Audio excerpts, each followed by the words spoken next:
चास्यात्मदेह विसप्तदलकदाः देवाय विघ्नेन्द्रमानाः अवद्धं परिगं परं कैक्यं परिगेत्रोक्तं तावेराय विद्यते विज्ञाने वेदं देवाः तानि धर्मान् कुर्वाण्यहनादे मेहमानस्सन्ते अलोके साध्यास्सन्ति देवाः वस्तुव्यताः त्याक्षकमस्मवत्तादेन सिद्धशाब्दश्लोकेन पुरुषशेषपादमुखेते वेदाहेन्द्रं ब्रह्माण्डं आदित्यो देवेभ्यो देवानां पुरोहितः सूर्यो देवेभ्यो रथानुमोदाय ब्राह्मणे नन्मन्येनः देवाग्रेतब्रह्मस्वेमुदाम् अविद्यात्सेवादपदे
अर्कप्रियाय शांताय उमापुत्राय मंगलम्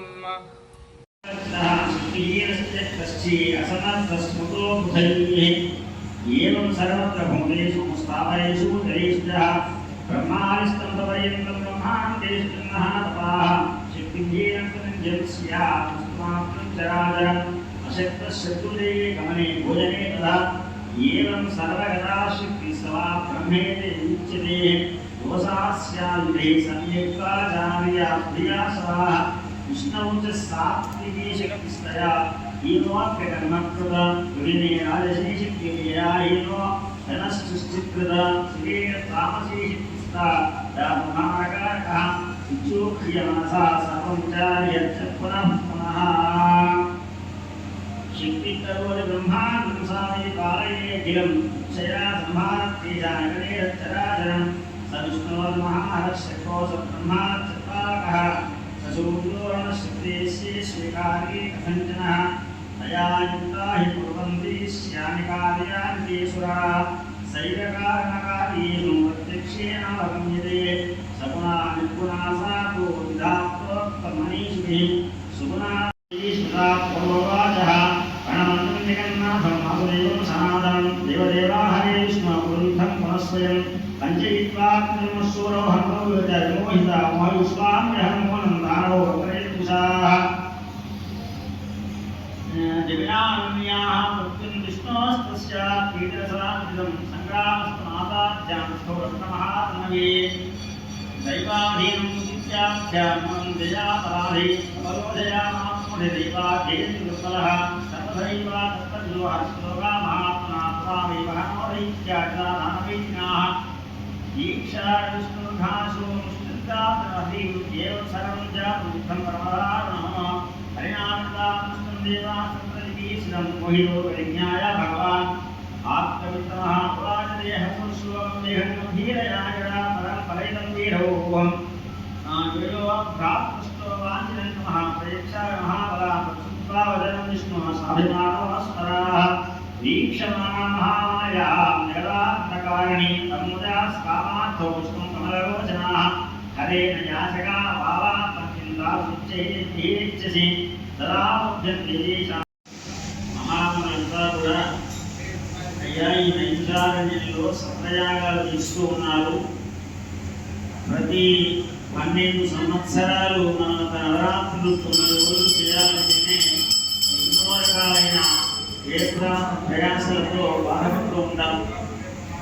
అటువంటిది పూర్వ మహానులు సూతుల వారు అక్కడ చెబుతూ ఉంటే ఉదయం అంతా కూడా వైదిక కార్యక్రమాలన్నీ నిర్వహించుకొని సాయంకాలం చక్కగా పురాణ శ్రవణం చేశారు. 12 సంవత్సరాల పాటు ఏకదీక్షతో ఇలా యాగాలు చేస్తూ ఉంటే పురాణాలు 12 సంవత్సరాలు వినగలిగారా అన్న సందేహం కలిగితే మనకి పురాణమే చెప్తుంది ఏంటంటే ఇది కలియుగం ఆరంభమవుతుంది అంటే కృష్ణ పరమాత్మ చెప్పాడు. కలియుగం ఆరంభమవుతున్నది. ఈ కలియుగారంభమున మనం ఎంత ధార్మికత్వంతో జీవించినప్పటికీ కూడా ఆ కలియుగ దోష ప్రభావం వల్ల మనకు తప్పకుండా మనకు దుర్గుణాలు అనేవి వస్తాయి. అందువల్ల నిత్యం భగవదారాధనలోనే ఉండాలి. అందుకే బ్రహ్మనిష్ఠాపరులై ఉండి కూడా వేదాధ్యయన సంపన్నులై ఉన్న మహర్షులు ఆ సూతుల వారి ద్వారా అనేక పురాణ శ్రవణం 12 సంవత్సరాలకు ఒకసారి అలా ఎప్పటికీ మనకు నవరాత్రులు ఎట్లా అయితే తీసుకుంటున్నామో వారు ఆ విధంగా 12 సంవత్సరాలు ఏకదీక్షతో ఉదయం వైదిక కార్యక్రమాలు నిర్వహించుకొని సాయంకాలం ఆ వైదిక కార్యక్రమాలలో ఉన్నటువంటి అంటే వేదముల యొక్క ప్రమాణభూతులతో కూడుకున్నటువంటి పురాణములు ఇతిహాసములు ఇత్యాదులు కనుక వారి సారాంశాన్ని గ్రహించి నిత్యం దైవనామస్మరణలోనే ఉంటే వారి దగ్గరికి కలి అనేది రాదు. ఆ విధంగా కలి రాకపోవడం వల్ల వారు చక్కని ధార్మికమైనటువంటి జీవనాన్ని గడపవచ్చు అన్న భావన చేత అనేక పురాణములని అష్టాదశ పురాణములని వినడం జరిగింది. అందులో శ్రీ దేవీ భాగవతం 5వ పురాణంగా చెప్పబడ్డది. 18,000 శ్లోకాలతో 338 అధ్యాయాలతో విరాజిల్లినటువంటి యొక్క మార్కండేయ పురాణంలో ఉన్నటువంటి యొక్క దేవీ సప్తశతిని దానికి పరమార్థికంగా ఇక్కడ మనకి ఈ దేవీ భాగవతంలో అమ్మవారి లీలలన్నీ కూడా వివరించారు. అనుకోకుండా యాదృచ్ఛికంగా అమ్మవారి ముందు శ్వేతాద్రి దేవాలయంలో ఈరోజు కొంచెం ముందు రావడం వల్ల మధుకైనభుల యొక్క వృత్తాంతాన్ని పారాయణం చేసుకునే అవకాశాన్ని నాకు ఇక్కడి స్వామివారు కల్పించారు. వారికి ఆ అమ్మవారి యొక్క అనుగ్రహంతో నాకు లభించిన ఒక పుణ్యంగా భావిస్తున్నాను. ఎందుకంటే ఈ దేవి యాగం అంటాం, ఈ 10 రోజులు చేసేటువంటి మామూలు విషయం కాదు. కేవలం అర్చన అక్కడ చేసే సప్తశతి ఇత్యాది పారాయణాల కంటే కూడా ప్రతి ఒక్కరు కూడా ఈ ప్రాంతం ఎక్కడ దేవీయాగములు నిర్వహింపబడుతున్నావో ఆ ప్రాంతమంతా కూడా సూక్ష్మంగా ఉంటుంది. అందులో ప్రధానంగా దేవీ భాగవతంలో పురాణం ఎందుకు చదవాలి అన్న విషయాన్ని వ్యాసుల వారు వివరిస్తూ అనేక విషయాలు చెప్పాడు. తర్వాత ఇందులో ప్రధానంగా మనకి హయగ్రీవ వృత్తాంతం అని మొదటి రోజున హయగ్రీవ వృత్తాంతం చదివితే ఏ మూగ భావనలో ఉన్నటువంటి వాళ్ళు, ఎందుకంటే మనకు వేదములో దేవతలను అంటే భగవంతుని అంటే దేవుణ్ణి ఆరాధించినప్పుడు మంత్రము అన్న భావనతో చెప్తారు. అమ్మవారిని ఆరాధిస్తున్నప్పుడు విద్య అనే పేరుతో పిలుస్తాము అని చెప్పి ఒక నానుడి. విద్య అంటే అమ్మవారి మహావిద్య మహామాయ అంటే అక్కడ మంత్రము అనను. దేవతలను మనం ప్రార్థించినప్పుడు మంత్రముల చేత ప్రార్థన చేస్తాం. అమ్మవారిని కూడా మంత్రముల చేతనే ప్రార్థన చేసినా కూడా ఆ మంత్రములకు విద్య అని పేరు. అదే మహా అట్లా ఆ యొక్క ఇందులో ప్రధానంగా ఈ భాగవతంలో మనకి హయగ్రీవ వృత్తాంతం అనేది చాలా ముఖ్యమైనది. హయగ్రీవ వృత్తాంతాన్ని దేవీ యాగంలో అంటే ఈ 10 రోజులలో ఒకసారి దేవీ యాగంలో హయగ్రీవ వృత్తాంతాన్ని, తర్వాత అమ్మవారి యొక్క శక్తి స్వరూపమైనటువంటి ఒక మధుకైట ఫల యొక్క వృత్తాంతం చాలా ప్రశస్తమైనది కనుక ఆ యొక్క మధుకైట ఫల వృత్తాంతమునే నాకు దొరికిన ఈ సమయంలో అమ్మవారి సమక్షంలో కూర్చొని ఆ మధుకైట వృత్తాంతమును చదువుకునే ఒక అవకాశం అమ్మ ప్రసాదించింది. అందరికీ కూడా అశేష భక్త జన సంతోష ప్రయత్నం లోక కళ్యాణార్థం కోసం నిర్వహిస్తూ ఉన్నటువంటి శ్వేతార్క గణపతి దేవాలయంలో ఏది చేసినా కూడా లోక కళ్యాణార్థం నిర్వహించడం కోసం స్వామివారు యొక్క అనుగ్రహం చేత నిరంతరం నిర్వహింపబడుతూ అనంతమల్లి సిద్ధాంత గారు వారు ఎక్కడ ఉన్నా కూడా ఈ యొక్క శ్వేతార్క గణపతి దేవాలయంలో విశేషమైనటువంటి యొక్క పూజా కార్యక్రమాలు నిర్వహించాలనే అనుగ్రహ వారి యొక్క ఆశీస్సుల చేత నడుపుకుంటూ ఉన్నటువంటిది.